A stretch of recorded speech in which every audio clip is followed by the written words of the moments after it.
point of that is that we can all be active in creating magical space, a magical ritual, a magical energy. And sometimes that may just be to light a candle. If you feel in your heart that, for instance, let's say there's something going on in another country, and you don't want to hear about that anymore, and you don't want to see it because it's not what you want for your brothers and sisters on this planet. You can actually you can do a magical working all on your own just by saying, well, I'm going to light this candle, and I, in my sovereignty, with my magic, send all my love and all my intentions to that place.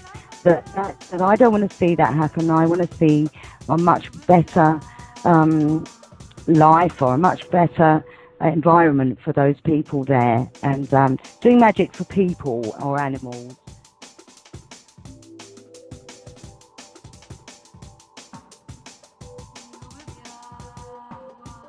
Free range magician, and I like to take a little of each of the magical traditions that I know about. But I would say that my main magical energy just comes from the heart space, and knowing that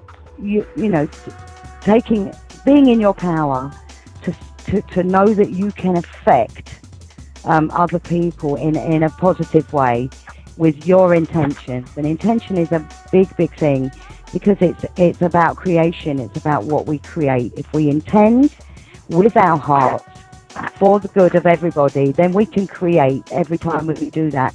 And I really truly believe that that's how miracles happen, and partly why I chose my magical name as Miss Magical, because I've, like you, believed in magic my life.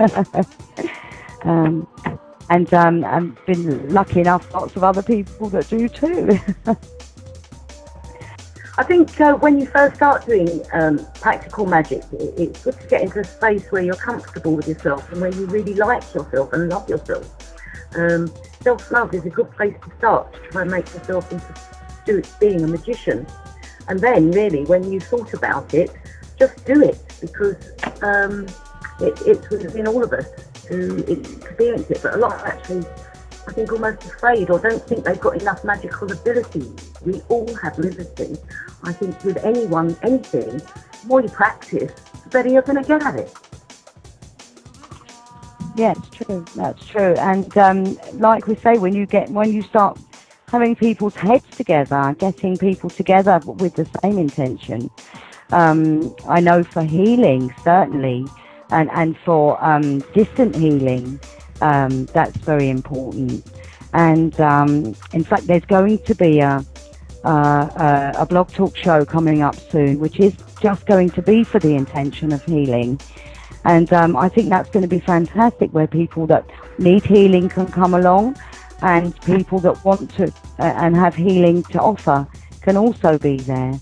And again, that's magic. So when we're talking about magic, we're talking about being compassionate towards others. We're talking about loving each other, and we're talking about having the best of intention for everybody. And that's magic.